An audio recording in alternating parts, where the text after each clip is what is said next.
सुखदेव जी महाराज कहते हैं परीक्षित, कैकेयी ने दोनों वरदान मांगे। यहाँ तक ठीक था भरत का राज्य को, लेकिन जैसे ही कहा कि राम को 14 वर्ष का वनवास, महाराज दशरथ गिर पड़े पृथ्वी पे, आंखों से आंसू निकल आए। ये क्या किया देवी, मेरी प्राण मांग ली आज तुमने मुझसे।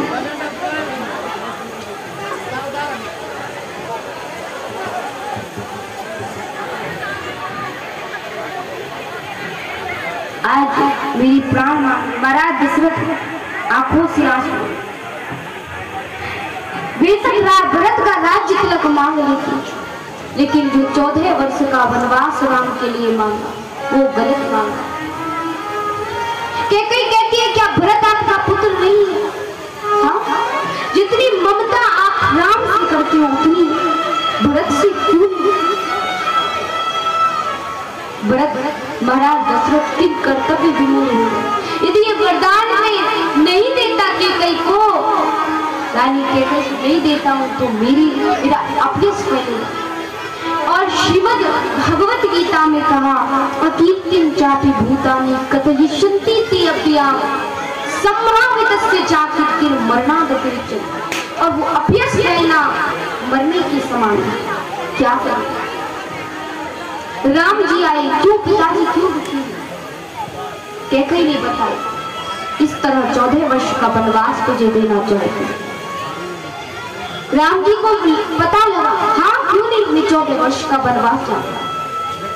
यदि मेरे माता पिता को मेरी मन जाने से खुशी मिलती है तो मैं अवश्य जाऊंगा। मना नहीं किया, स्वीकार कर लिया और बस वल्कल वस्त्र धारण कर लिए। तपस्वियों के वेश धारण करके त्याग दिया राजसी वस्त्रों को। जैसे ही सीता मैया को पता चला स्वामी वन को जा रहे, कहती है स्वामी मैं भी आपके संग चलूंगी। मां कौशल्या की आंखों से आंसू निकले। मैं राम को नहीं रोक सकती, क्योंकि अगर मैं राम को रोकूंगी ना तो मेरा 5 व्रत धर्म नष्ट होगा। मैं राम को रोक नहीं सकती, लेकिन सीता तू तो जानती है अगर राम भी चली जाएगा, सीता तू भी चली जाएगी, तो किसके भरोसे रहोगी, कैसे रहोगी? नहीं सीता तू मत जा, रुक जा। फूट फूट कर रोती है मां कौशल्या। क्या करूं, कैसे रोकूं पुत्र राम को, कैसे रोकूं? हाँ? आज आंखों से आंसू आ रहे मां कौशल्या। श्री राम से कहती है सीता मैं भी चलूं, क्योंकि स्वामी पति के पीछे तो सब कुछ होता है। हाँ? आप वन में जाओ और मैं यहाँ राजमहल में रहकर राजसी सुख भोगूं। ये कहाँ? ऐसा नहीं हो सकता स्वामी, मैं आपके संग चलूंगा। जो आप जैसे आप कष्ट भोग रहे हो भोगोगे वन में, वैसे मैं भी आपके संग संग रहकर कष्ट भोगूंगी।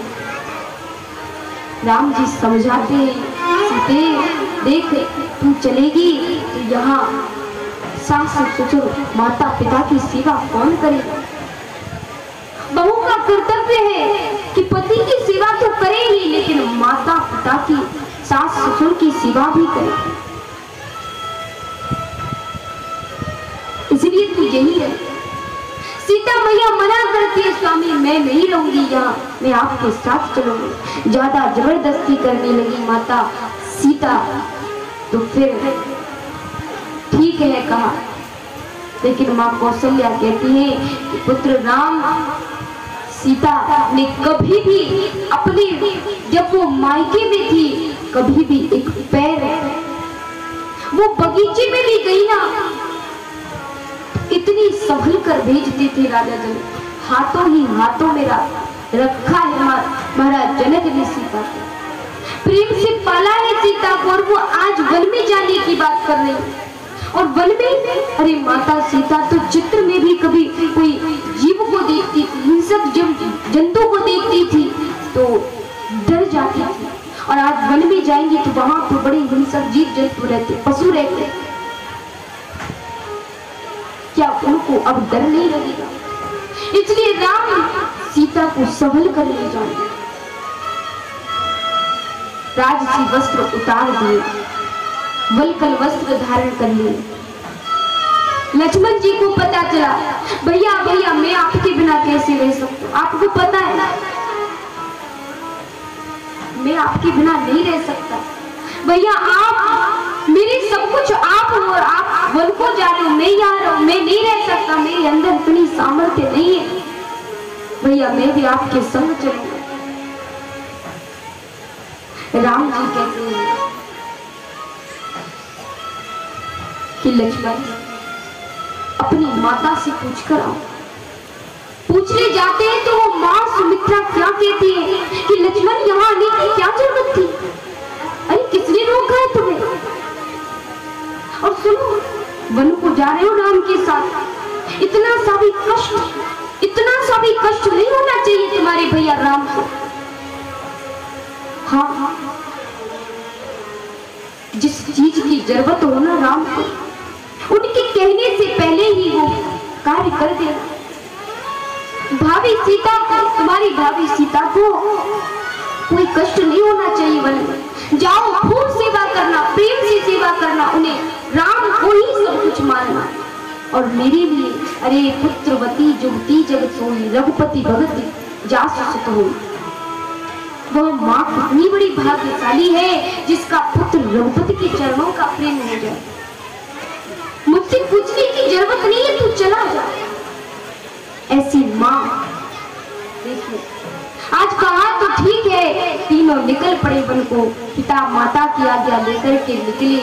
महाराज दशरथ रोते रह गए, आंखों से आंसू पपक पपक कर रो रहे हैं, उठ कर रो रहे हैं। आज आंखों से आंसू टूट नहीं रहे, अश्रुधारा प्रवाहित हो रही है। महाराज दशरथ के दिल पर क्या बीत रही है? आज मेरा प्राण मुझसे दूर जा रहा है, राम मुझसे दूर जा रहा है, रो रहे महाराज दशरथ। कैकेयी को कोई फर्क नहीं पड़ता, माता पिता की आज्ञा लेकर के राम लक्ष्मण सीता मैया चल पड़े। सभी अवधवासी आ गए, हमारे महाराज के बनने वाले थे राम, जा रहे हैं वन को।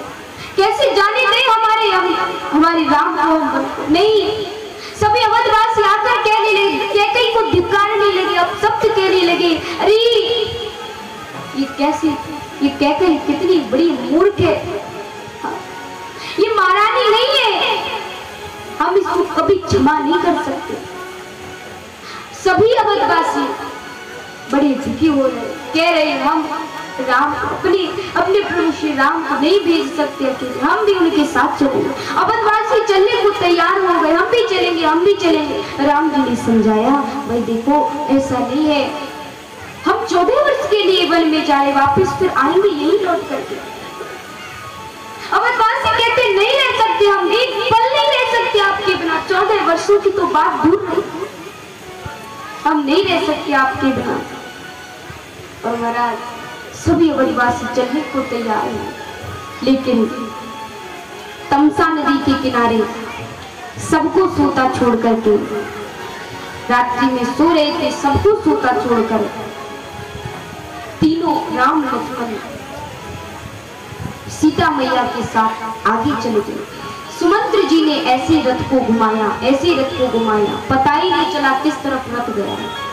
पहले ही महाराज दशरथ ने कह दिया था सुमंत्र जी को, केवल वन में थोड़ा सा घुमा करके वापस लौटा लाना। श्रृंगवीरपुर में मेरे प्रभु का पदार्पण हुआ है। निषाद राजगुरु से रात्रि भर वार्ता हुई, प्रातः हुआ केवट गंगा पार करना चाहता है। केवट से कहा प्रभु श्री राम ने, केवट हमें गंगा पार करवा दो। केवट कहता अच्छा नहीं, मैं नहीं करवाऊंगा। क्यों? यहाँ दूसरी कोई नाव भी नहीं है।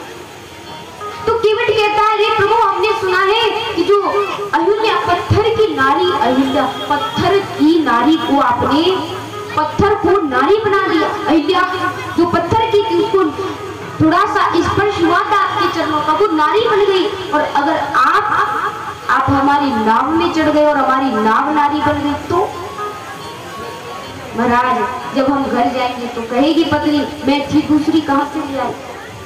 इसलिए महाराज कृपा करके आप नहीं, आप ज्यादा ही बैठना चाहते हो ठीक है, एक शर्त। कौन सी शर्त? बोले पहले आपके चरणों को हम धोएंगे। केवट बड़ा चतुर है, बड़ा चालाक बनता है, सीधा सीधा नहीं कह रहा, इनडायरेक्टली बात कर रहा है। महसूस नहीं होने दे रहा कि वो कोई सेवा करना चाहता है, श्री राम जी की सेवा करना चाहता है, पैरों को अपने हाथ से प्रेम से धोना चाहता है, लेकिन घुमा फिरा कर बात कर रहा है। चरणों को धोया, श्री राम जी के चरण धोए खूब, और तब जाकर के सीता जी नाव में चढ़ी, लक्ष्मण जी श्री राम जी चढ़े। नाव पार करवा रहा है केवट, लेकिन नाव को जब चलाता है ना तो बीच नदी के जब बीच में, गंगा के जब बीच में नाव आ जाती है तो घुमा घुमा कर ज्यादा घुमा रहा है। श्री राम जी कहने लगे अरे केवट क्या कर रहा है, इधर उधर इस नैया को क्यों घुमा रहा है, हाँ इस नाव को क्यों घुमा रहा है। तो केवट कहता है प्रभु आप बड़े चालाक बनते हो। हाँ अरे हमने तो इस गंगा में थोड़ा इधर उधर घुमाया आपको, लेकिन आप तो जीव को 84 लाख योनियों में घुमाते हो। कितना घुमाते हो आप, हमने तो केवल यही घुमाया। राम जी कहते केवट धीरे से ले चलो, हमें बड़ा डर लगता है। तो केवट कहते प्रभु डर लगता है तो आप मुझे पकड़ लीजिए, मेरा हाथ पकड़ लीजिए, ऐसा करिए मेरा हाथ पकड़ लीजिए। राम जी बोले केवट अच्छा बड़ा चतुर है केवट। अरे केवट तू ही क्यों नहीं पकड़ता राम जी के हाथ? क्यों? क्योंकि पता है कि भक्तों यदि बेटा माँ के हाथ पकड़ेगा ना तो बेटा कभी न कभी छोड़ सकता है माँ के हाथ, लेकिन माँ यदि बेटा के हाथ पकड़ती है तो माँ कभी बेटे का हाथ छोड़ नहीं सकती। वैसे ही जानता है केवट यदि मैं प्रभु के हाथ पकड़ूंगा ना तो मेरे हाथों से प्रभु का हाथ छूट जाए, सब छूट जाए कभी न कभी, लेकिन मुझे विश्वास है यदि प्रभु मेरा हाथ पकड़ेंगे तो मेरा हाथ प्रभु कभी छोड़ नहीं सकते। इसलिए केवट कहता है मेरे हाथ पकड़ लीजिए। धीरे धीरे पार करवा दिया, पार करवाया, गंगा पार करवा दिया। तो श्री राम जी ने सीता जी की तरफ देखा, देवी उतराई देने के लिए तो कुछ है, केवट को क्या उतराई दे। तो केवट से कहते केवट, सीता मैया ने अपनी अंगूठी उतार करके केवट को दी, श्री राम जी को दी, और श्री राम जी केवट को अंगूठी उतराई के रूप में देने लगे। केवट को जब उतराई देते तो केवट कहता है कि प्रभु जाति पाति मेरी की हमारी हो तुम्हारी नाथ, केवट को कर्म एक दूजो ना निहारिए, तुम ही उतारत भव सागर पार उतारत कर सरिता उतारी में कुटुंब दिन गुजर। प्रभु ऐसा है हम केवट से जैसे नाई से पैसे नहीं लेता, धोबी से पैसे नहीं लेता, वैसे केवट से पैसे नहीं लेता। राम जी कहते अच्छा हम तो क्षत्रिय, हम केवट नहीं है। तो कहते केवट कहता है तेरे प्रभु कैसी बात कर रहे हैं, आप भी केवट मैं भी केवट, फर्क सिर्फ इतना है कि मैं इस गंगा से एक व्यक्ति को गंगा के एक किनारे से दूसरे किनारे पर ले जाता हूँ और आप जीव को भव सागर से पार उतारते। केवल इतना फर्क है। इसलिए मैं आपसे उतराई नहीं लूंगा। क्यों? मैं तब ही लूंगा, मैं बस इतना निवेदन करना चाहता हूँ कि आप मेरी घाट आए तो मैंने आपको पार उतार दिया, गंगा पार करवा दिया, मैं जब तुम्हारी घाट आऊं तो मुझे आप भव सागर से पार कर देंगे। केवल इतना निवेदन करता है केवल, बड़ा चतुर, उतराई नहीं, वापस आओ तो दे दे। ऐसा गंगा पार किया, केवट में गंगा पार करवाया राम जी, लक्ष्मण जी और सीता मैया को। आगे श्री सुखदेव जी कह रहे हैं कि परीक्षित, इधर सुमंत्र जी ने बहुत कहा, लेकिन राम जी, लक्ष्मण जी, सीता जी नहीं लौटे तो वापस आ गए। वापस आकर के जब दशरथ महाराज को बताया कि राम जी मेरे 1000 बार कहने के बावजूद भी वापस नहीं आए। आज महाराज दशरथ की आंखों से आंसू, नाम है बस राम, जिब्या पर राम है और आंखों से आंसू धारा बह रही है। और राम राम कहीं राम, कहीं राम राम कहीं राम, तन परिहरि रघुबर बिरहिम राम गयो सो धाम। राम राम कहते कहते आज दशरथ जी ने प्राणों का परित्याग कर दिया। 1 मिनट भी नहीं जी सकता राम के बिना। आज दशरथ जी का पंचभौतिक शरीर का त्याग कर दिया, प्राण स्वर्ग में चली गई। देवराज इंद्र की आदि सिंहासन पर बैठे हुए, पंचभौतिक शरीर है तेल आदि में सुरक्षित रखा गया है। भरत शत्रुघ्न को सूचना दी गई, भरत आए हैं और भरत आए तो पता चला अयोध्या सुनी है। पता चला कैकई के भवन में गए। कैकई ने बताया मैंने राम को 14 वर्ष का वनवास तेरे लिए राज्य को मांग लिया, राज सिंहासन पर तू राजा बनेगा। भरत ने अब शब्द करे माता कैकई कि मेरा जन्म तुझ जैसी माँ के गर्भ से हुआ, मैं उसी समय मर क्यों नहीं गया। अरे कितना बड़ा पाप कर दिया तूने, मेरी माँ कहलाने के योग्य तू नहीं है। भरत जी अब शब्द कहते हैं कि अरे मेरे भैया राम जी तो ऐसे हैं जिनसे अगर खुशी खुशी भी आप 14 वर्ष आप राज्य को मांग लेती तो दे देते, लेकिन 14 वर्ष के लिए वन में भेजने की क्या जरूरत पड़ती आप। आज भरत जी अब शब्द कह रहे हैं कि तू मेरी माँ कहलाने के योग्य नहीं है, इतना घोर अनर्थ कर दिया तूने।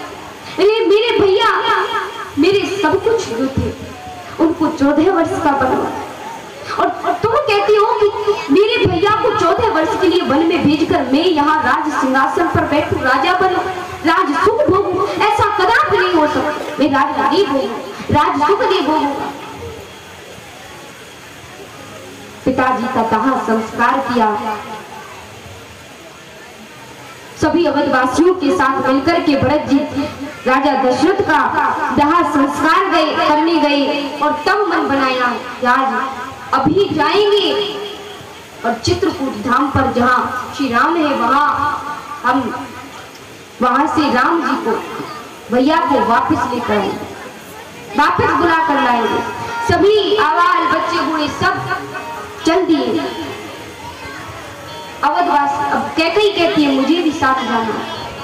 भरत जी मना कर नहीं, इन्हें नहीं ले जाएंगे। तो माँ कौशल्या कहती है नहीं भरत ऐसा नहीं कहते, अपनी माँ की बारे में ऐसी नहीं बोलते, इन्हें भी ले चलो। तो गए वहां, राम जी से निवेदन किया आप चलो। राम जी ने मना किया 14 वर्ष के बाद ही आऊंगा। तब भरत ने कहा भैया अभी के लिए आप अपनी चरण पादुका दे दो, लेकिन 14 वर्षों में अगर 1 दिन भी ज्यादा लग गया, 1 दिन नहीं बल्कि 5 मिनट भी ज्यादा हो गई ना तो बस चिता बनाकर चिता में अपने आप को जला दो। सुखदेव जी कहते हैं कि इस प्रकार का भरत जी का भ्रातृ प्रेम, भाई भाई का कैसा प्रेम होता है, ये राम जी भरत शत्रुघ्न लक्ष्मण ये दर्शाते। आप बताते हैं कि आज कैसा प्रेम होना चाहिए भाई भाई के अंदर। एक भाई ने अपने सुखों को छोड़ दिया, लक्ष्मण सब कुछ छोड़ दिया, चल दिए, और एक भाई श्री राम जी श्री भरत जी जब नहीं आए, राम जी लौट करके चरण पादुका लेकर और सिंहासन पर राज सिंहासन पर विराजमान कर दी, उनका ही अभिषेक किया, वही रख दी और स्वयं गुफा में वास करते और वही तपस्या करते, वही भजन करते राम जी का। राम जी चलते चलते संतों के आश्रमों पर पधारे हैं। उसके पश्चात नासिक में जो पंचवटी है वहां पधारे हैं। सुपर्णखा रावण की बहन आई है और सीता मैया को मारना चाहती है, तो सीता मैया को जैसी मारने के लिए दौड़ी और लक्ष्मण जी ने उसके नाक कान काट दिए। रावण को इसके नाक कान काट करके मानो रावण को चुनौती दी। लक्ष्मण अति लाघव सो नाक कान बिन खून कीन ताकि कर रावण कहे मनो चुनौती दी। मानो रावण को चुनौती दी गई। खरदूषण आदि राक्षस आए, भगवान श्री राम से युद्ध किया। राम लक्ष्मण ने उन सभी का वध कर दिया। फिर रावण ने माता सीता का हरण किया। रावण ने मारीच को भेजा। मारीच सोने का हरण मायावी हिरण बनकर आया। श्री राम लक्ष्मण दोनों पीछे पीछे चले गए। पहले राम जी गए, फिर राम जी ने जब मारीच में एक बाण छोड़ा और वो मारीच के लगा, मारीच हिरण बना था उसके लगा, तो तभी मारीच हार लक्ष्मण ऐसा कहकर चिल्लाया, देह त्याग किया। पीछे राम कहा तो उद्धार हुआ मारीच का। लेकिन सीता मैया ने लक्ष्मण को शब्द कहकर भेज दिया। लक्ष्मण रेखा खींच कर गए थे। बाद में रावण साधु संत का वेश धारण करके आया और सीता मैया का अपहरण किया। जाकर लेकर जा रहा तो रास्ते में जटायु मिले, खूब बचाने का प्रयास किया। लेकिन उस दुष्ट रावण ने जटायु के पंख काट दिए। श्री सुखदेव जी कहते इस तरह जटायु ने सीता मैया का, रावण ने सीता मैया का हरण किया और ले गया सीता मैया। अशोक वाटिका में जाकर रख दिया। पीछे से श्री राम लक्ष्मण आए तो देखा वहां तो सीता मैया है ही नहीं। उसके पश्चात ढूंढते ही जटायु मिले, ढूंढते ढूंढते जटायु मिले। जटायु ने बताया इस तरफ सीता मैया को रावण हरण करके ले गया है। जटायु ने प्राण त्याग दिए। उसके पश्चात जटायु का दाह संस्कार किया। सबरी के गढ़ जाकर रघुवर ने सुंदर उपदेश किया। सुग्रीव के साथ हनुमंत लाल ने मित्रता करवाई, उसका उद्धार, और बाली जो आई उसका उद्धार श्री राम जी ने किया है। इसके पश्चात हनुमान जी ने ही श्री सीता मैया का पता लगवाया। समुद्र पर पुल बांधा गया। वानरों की सहायता से समुद्र पर पुल बांधा और पुल बांधकर जो लंका में गए वहां राम जी रावण की सेना में युद्ध हुआ और विजय सत्य की हुई है। रावण पर आज प्रभु श्री राम ने असत्य पर सत्य की जीत हुई। बोलिए श्यावर रामचंद्र भगवान की जय। कुंभकर्ण आदि का उद्धार हुआ, रावण का वध हुआ। तो दशरथ जी ने स्वर्ग से आकर राघवेंद्र को आशीर्वाद दिया। कुबेर ने अपना विमान राघवेंद्र को समर्पित किया। हनुमंत लाल ने आज अवध में जाकर सूचना दी। 14 वर्षों में जितने दिन होते उतने दीपक सभी अवधवासियों ने अपने अपने घरों पर जलाए हैं। और वहां जब श्री राम लक्ष्मण सीता मैया वापस गए हैं, सभी बड़े प्रसन्न हुए हैं। फिर तब जाकर के सभी अवधवासियों ने आनंद से राम जी का राज्याभिषेक किया। राम जी राजा बने। उसके पश्चात एक धोबी की बात सुनकर रघुवर ने जानकी माता का त्याग किया। लवकुश जैसे पराक्रमी पुत्रों का जन्म हुआ वाल्मीकि ऋषि की कुटिया में। इसके पश्चात 13,000 वर्षों तक प्रभु श्री राम ने प्रशासन किया और अवधवासियों को विमान आरूढ़ करके रघुवर साकेत धाम में पधार गए। इस तरह सुखदेव जी कहते परिषद बड़ी संक्षिप्त रूप में आपने श्री राम कथा श्रवण पान की। बोलिए राजा रामचंद्र महाराज की।